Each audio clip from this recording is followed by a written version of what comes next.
Thank you and welcome everybody. It's kind of heroic to be inviting economists at the turn of the seasons.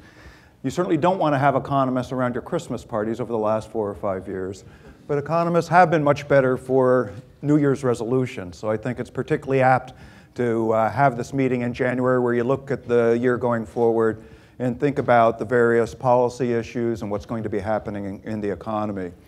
2 years ago, I spoke at this forum, and for those of you that were there, you may remember that I highlighted that we were going to have a fairly slow recovery and that we were going to only have very halting progress on the employment picture. Unfortunately, that forecast turned out to be quite accurate.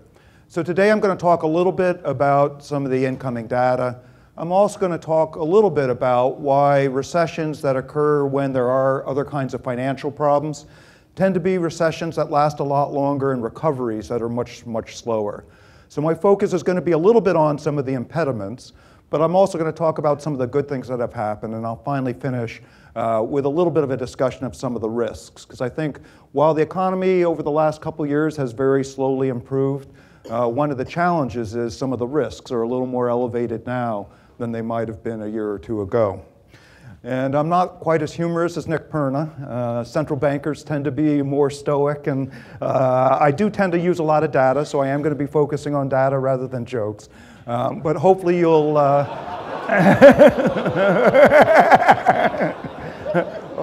hopefully you'll find the various graphs that I have useful in understanding what's going on with the economy.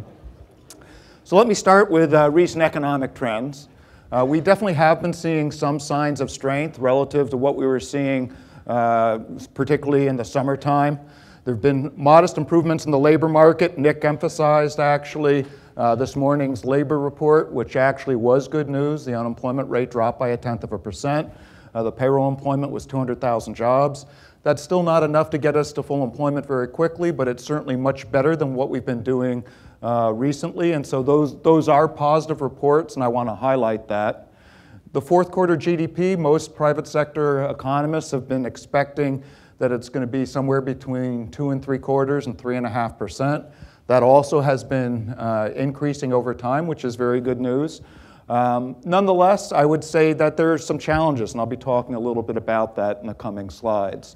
We had a lot of supply shocks, particularly in the first half of last year. We had the problems that were occurring in Japan. Those did have impacts on inflation. We also had some commodity shocks. Those have been relieved a little bit. And so my first chart really focuses on inflation. So what this chart shows is from November 2010 to May 2011, so a 6-month period 6 months ago, and then the more recent 6 months from May 2011 to November. So red is the most recent 6 months. And what I want to emphasize is that we have been getting better numbers on overall inflation for the last 6 months. And one of the reasons for that is commodities and energy prices have largely reversed themselves. So if you look at the blue lines that are very extended to the right, you can see in particular energy in the first 6 months was increasing quite rapidly. You can see airline fares, which when you take out core inflation, you include airline fares, but obviously that was being driven by what was happening with oil prices. You can look at food and beverages, which was also quite high. And then if you compare that to the red lines, you can see largely where we had the biggest blue lines, they've been reversed over the last 6 months. So that's particularly true for energy prices, again, airline fares. In each of the categories, you can see that some of the inflation trends have been much more positive over the last 6 months. Now, not only have we gotten some positive news on the commodity side, but I would also highlight that labor markets remain quite weak. Now, that's not particularly good news, other than it means that if labor costs aren't growing very rapidly and commodities aren't growing quite rapidly, that's an environment where you shouldn't be particularly concerned about what the inflation rate will be in the near term. And our own Boston Fed forecast actually expects inflation to be below 2% for the next several years, not just the next year. So that does give us a little bit more flexibility to take more aggressive monetary policy than we would be able to if instead we were seeing inflationary trends that were much worse than that. The labor markets, however, remain quite weak. So what this chart obviously doesn't include the employment report that came out at 8:30 this morning. But what it does show is the percent of labor force that is part-time for economic reasons. And what you can see is that the number of part-time workers for economic reasons is very, very elevated relative to the history and has been elevated for much of this recovery. Now, the reason I want to focus on this is there has been an argument about how much of the unemployment is structural and how much is coming from demand. By structural, it's that we don't have the right employees for the kinds of jobs that we have. But when you look at people that are part-time for economic reasons, clearly they're a right person for the job because they do have a job working in the firm. They're just not working full-time. And so the fact that they're not working full-time is a reflection of labor demands not strong enough for them to be working full-time. I think it just highlights that a lot of what we're seeing in the labor markets is still a problem with inadequate demand. And you can see that while there's been a very slight improvement from the peaks, it so far has been only slight. I would say that monetary policy has been very accommodative, and one of the advantages of an accommodative monetary policy is hopefully it shortens the period of adjustment that we need to do to try to get the economy going. And this is one chart that tries to illustrate that. So you can see it's household debt service ratio, and so it's looking at the kinds of payments that you're making on consumer and mortgage debt relative to disposable personal income. And so certainly lower interest rates mean that you have lower interest payments for your mortgages, for your credit cards. And personal income has been growing, albeit it's been quite slow.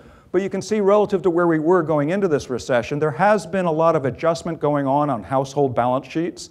And that really is important because the capacity to actually be able to buy things is partly dependent on what's happening with some of your debt service. So by having accommodative monetary policy, it has helped in some of the adjustment process that we've been going through. So just some quick observations. We've had some favorable inflation trends that I'm expecting to continue over the course of the next several years. Demand is still weak, even though we have a positive employment report. I'm going to show a chart in a minute that indicates that we're far from where we want to be. I think the low rates are contributing to the adjustment process and shortening the adjustment process, and that does give us room to continue to have monetary policy that's accommodative enough to try to get economic growth to grow more rapidly and to try to have labor markets improve more quickly than they otherwise would. So this shows employment change from peak employment. So I have 4 different dates here. So for example, the green, which is July 1981, that was the peak in employment. The gray line that's in the middle shows you the trough.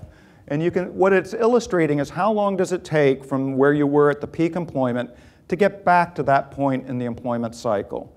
So ideally, if you have a recession, you want to come back very quickly. So you go to the 1981 recession, which was a fairly deep recession. You can see that the green line came down to -3%, but there was also a fairly rapid recovery. It came back up to the 0 line relatively quickly.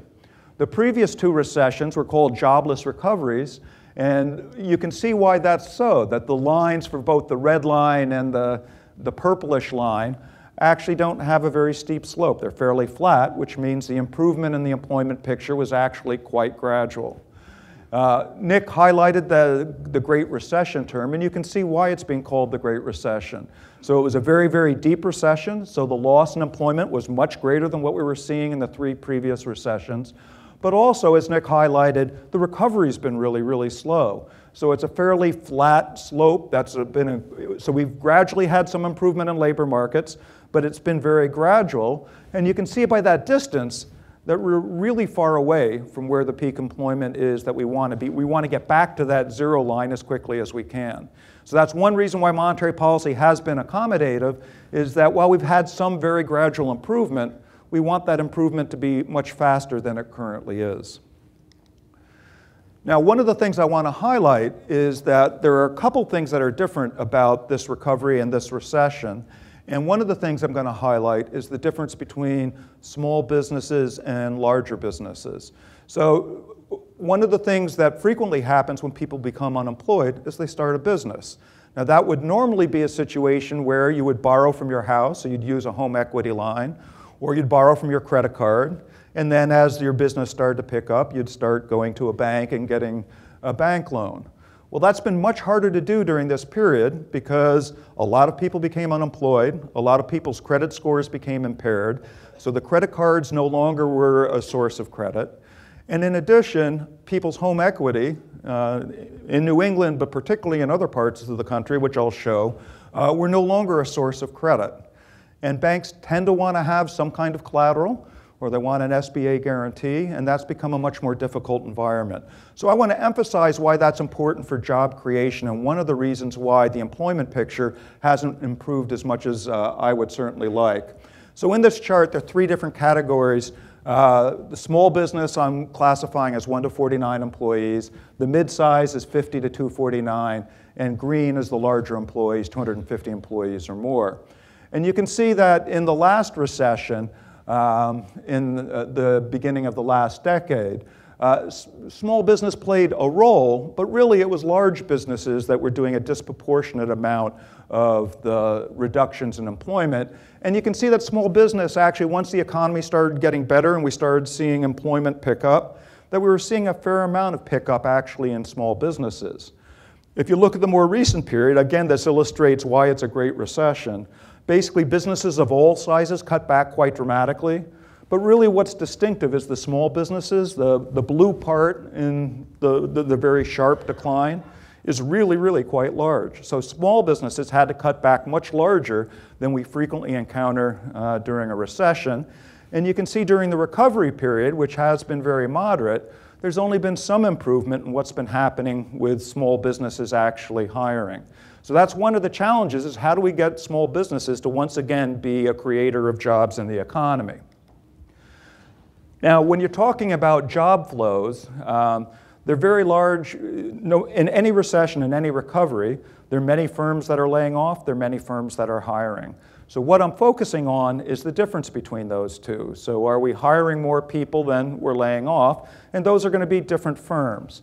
And so the difference between those two, so there's a lot of churning in any kind of labor market, but the difference of those two give you a sense of what's happening in the overall economy. And again, this has firm size on the horizontal axis. So from left to right, we're going from small to large firm. And you can see for the smallest firms that we've been losing jobs during this recovery period. So you can see that green bar on the far left side is negative for the small businesses. When you get to the medium-sized businesses, you see that it's actually positive. And then when you get to the very largest businesses, you see it's negative once again. So one way to kind of think about that is some of the largest firms probably have options not only in the United States, but globally. So they may not have been picking up on employment nearly as much. Most of the mid-sized firms tend to be domestic firms. They also tend to be firms that have access to credit, have decent collateral, and have been doing pretty well. They've certainly benefited from the fact that interest rates are quite low. But the smallest firms have not performed nearly as well. So when you look at the net change in job flows, the small businesses have been a laggard. So this does the net change. What I'm comparing here is what happened by firm size in this recovery compared to the earlier recovery. So if you look at the red line, or red or orange, so in the previous recovery, looking at the orange, you can see that small businesses actually grew fairly rapidly during the recovery, but the largest firms did not participate in the first stages of the recovery. Exact opposite is happening this time. Small businesses have not been growing particularly strongly during this recovery. Again, the mid-sized businesses have doing better. So that pattern is very different than the pattern that we saw earlier last decade. And this just highlights one of the reasons, I think, which is illustrating the point that I was making before. If your spouse is complaining about the fact that there was snow on the ground, you can highlight that the sand states of Nevada, California, and Florida, you're very glad you actually don't have a home in one of those states. So New England's gone down, but it hasn't gone down anything like some of the sand states. So you actually like to be in a snow state, at least for your residential investment, and actually, to a large degree, for the unemployment rate picture as well. And what this illustrates is some of the states that have had elevated unemployment rates, including Florida, California, and Nevada, have also been some of the states that have had the biggest declines in home prices. So if you have a dramatic decline in home price, it means that, one, you're not going to have a whole lot of backup in terms of being able to use your home equity lines of credit. And particularly if you thought that you might have otherwise been able to start a small business with the financing, in the states where they're the highest unemployment, there really aren't the opportunities to be tapping home equity lines of credit like you might otherwise have expected. This is very different than during previous times. Normally, home prices may slow down. They'll only gradually increase, but as long as they're increasing, you would have been able to tap a home equity line of credit. That hasn't been an option this time. So small business has been lagging in employment. We have been seeing some improvement in the employment picture, particularly for medium-sized firms. This is very different than the experience that we were having in the previous recession. And it highlights that at least there are a number of reasons for that. Obviously, small businesses were impacted by the recession, just like everybody else, so their financials are not the same. Demand probably is not the same for many of these small businesses, but it's also access to credit has not been as great, and some of those are more informal, so it's not just bank credit that I'm talking about. A lot of new businesses start with non-bank credit, such as home equity lines of credit. And I'm now going to go through some of what's been happening for the more traditional business lending, which is getting at the bank lending. So this picture shows you what the composition of business lending has been. It breaks it up between commercial and industrial loans, the C&I loans, which are basically loans that don't have collateral backing them up, and then commercial real estate. So frequently banks are lending on commercial real estate when they're lending to both large and to small businesses. And what I want you to take from this is that the small C&I loans and the small commercial real estate have been a shrinking part of the total. So a lot of the lending actually has been disproportionately to those larger businesses. This is using the call report, so it's really by size of loan, not size of business. So it's a different data source than what we had from some of the previous slides. But it does highlight that the small businesses have not been getting the same kind of lending that some of the larger businesses have. And this breaks it up for the last year that we have data. So to the left, for the 3 bars on the left, you can see that those are small business loans, and for both the C&I loans and the commercial real estate loans, it actually has declined for small businesses over the last year. You can see the next 3, that actually the larger businesses have performed a little bit better, and the total just gives you a sense of what's happening. This actually is positive news. We actually were having drops in lending for most of this recovery, so it is positive news that we're seeing some improvement. But the improvement for the most part is with larger firms, not with the smaller firms. This breaks it up by size of bank. And so on the horizontal axis, I break it up by banks greater than $1 billion, 300 million to $1 billion, down to less than $100 million. And it just illustrates what's happening by size of bank. So let's look at the small business loans, which are the purple line. You can see that the largest banks have actually cut back fairly dramatically on their small business lending. Now, this isn't all banks, but this is on average for the largest banks. Small business loans have declined quite substantially from many of the largest banks. When you get to more of the community bank, as you move to the right, they've been declining, but certainly not anywhere near as much as they have been for the large banks. Now look at the orange lines, which are the large business loans. And you can see by all bank asset size, large business loans have actually been growing more rapidly. One of the reasons you're seeing it actually for the community banks is many community banks have been taking on some of the larger loans that have been pushed out from the larger banks. And so you're seeing some of the community banks giving larger loans than they normally do. But the larger banks actually have also been doing more lending. It's been primarily, though, to those that have better balance sheets and more capacity, so it has been the larger businesses. Now, overall, I'm going to really care about what kind of new establishments occur. So new establishments could be I open up a restaurant, or if I opened up 2 restaurants, that would be 2 establishments. And it's looking at establishments relative to the total amount of establishments to get an idea of to what extent are we not seeing the kind of creation in new business firms and new establishments. And what this highlights is that one of the characteristics of the Great Recession was that it really cut down on the ability to create new businesses or to expand new businesses. And that actually has persisted through much of this recovery. So this is something that actually is a little bit disturbing, because if we really want small businesses to pick up, we need to be able to create the kind of firms that can start employing people. And small businesses, if they start succeeding, fairly rapidly can ramp up. So it highlights that one of the issues with the recovery, and one of the reasons why this recovery has been slow, is we just haven't had the pickup in some of the smaller businesses that we more commonly have. So how does that impact the outlook? Well, we definitely have had some positive trends, but if you look at most private sector forecasts for 2012, they actually don't think that the momentum that we had in the fourth quarter of last year is going to go into next year. Most forecasters are in the 2 to 3% range for GDP. Growth rate of that magnitude would only be sufficient to continue to have very gradual improvements in labor markets. So if you get closer to 3%, that's an unemployment rate that's drifting down. If it's 2%, you're not going to get any improvement in labor markets at all. Unfortunately, my own forecast is a bit consistent with that, and I want to highlight a couple of the reasons and maybe expand a little bit on some of the slides. So the first one I want to highlight is housing impediments, and again, Nick has brought this up earlier in his discussion as well. One of the ways that monetary policy works is by lowering interest rates and having the interest-sensitive sectors do better. And one of the most interest-sensitive sectors is residential investment. So normally when we're lowering interest rates, we're expecting residential investment to improve. Obviously, the housing market has some serious problems that are continuing. There's still a lot of foreclosures. In many regions of the country, they're falling housing prices.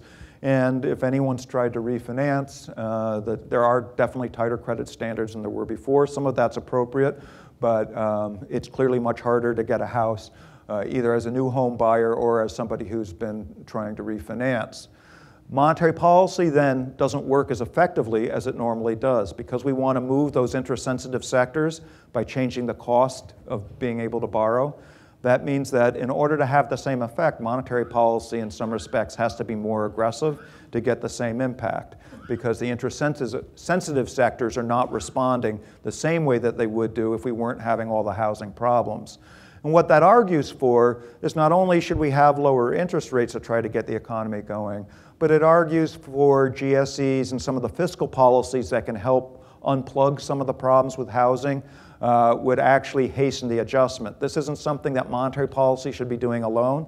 And actually, for those interested in the housing sector, the Federal Reserve put up a white paper yesterday that talked about some of the issues in housing and highlighted some of the things that we could do to try to get housing policy to be more consistent with what the Federal Reserve has been trying to do.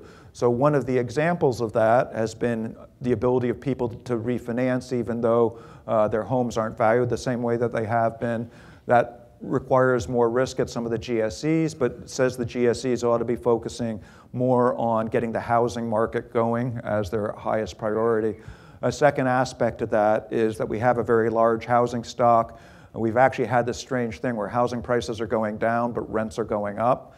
And part of the issue is that we have a lot of homes that are empty that ideally would be moving more quickly to become rental units. And so they have some recommendations in that white paper that would argue that housing policy, particularly for the GSEs, might be more productive if they could encourage some of the housing stock, that particularly for vacant houses, to move to become rental units.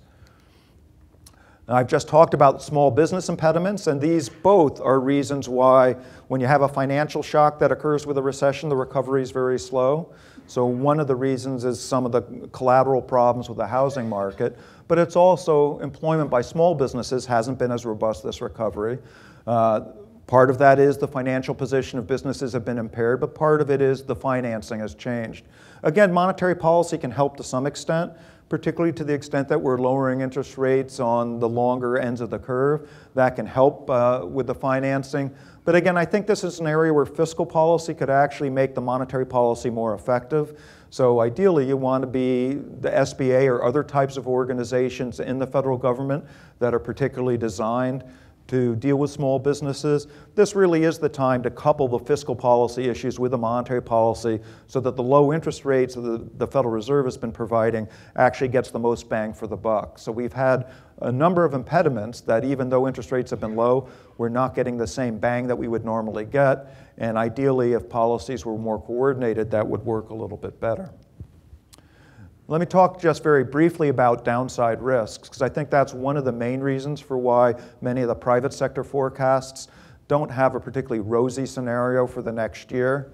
And leading the pack would be what's happening with European banking and sovereign debt problems.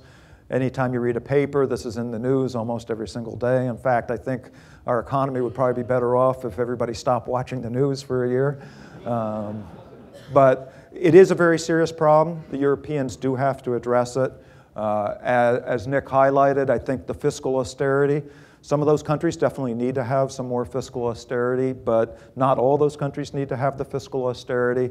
And too much fiscal austerity in Europe can be a serious problem for their economy. Too much fiscal austerity in the United States could be a problem for the United States.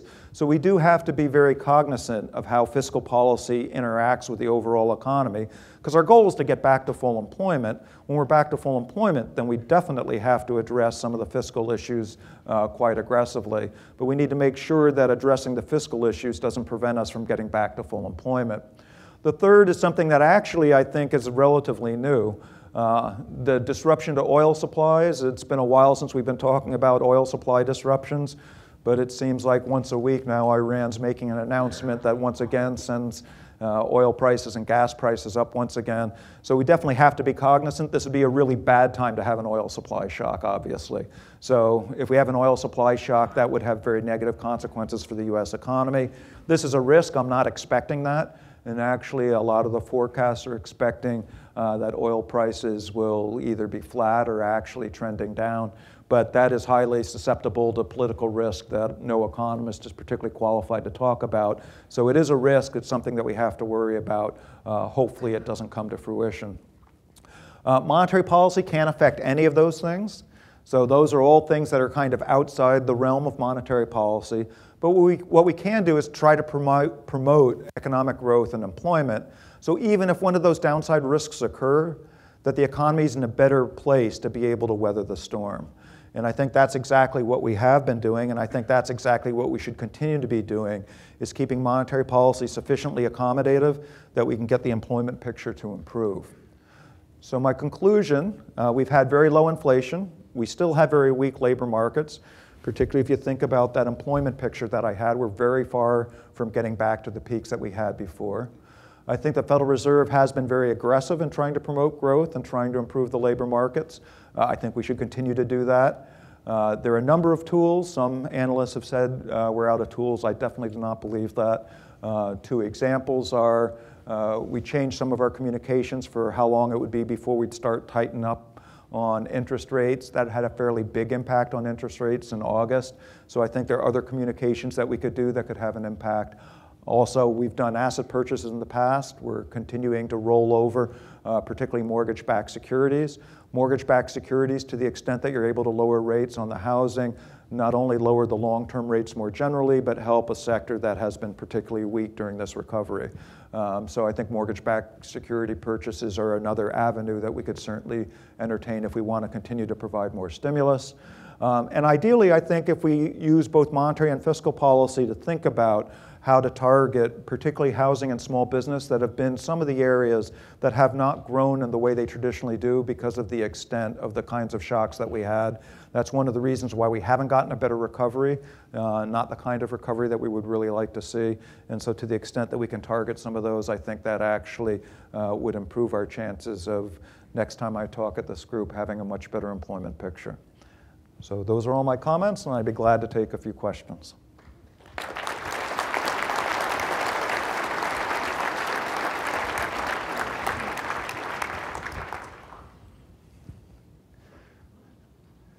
You weren't shy earlier this morning. Perfectly clear.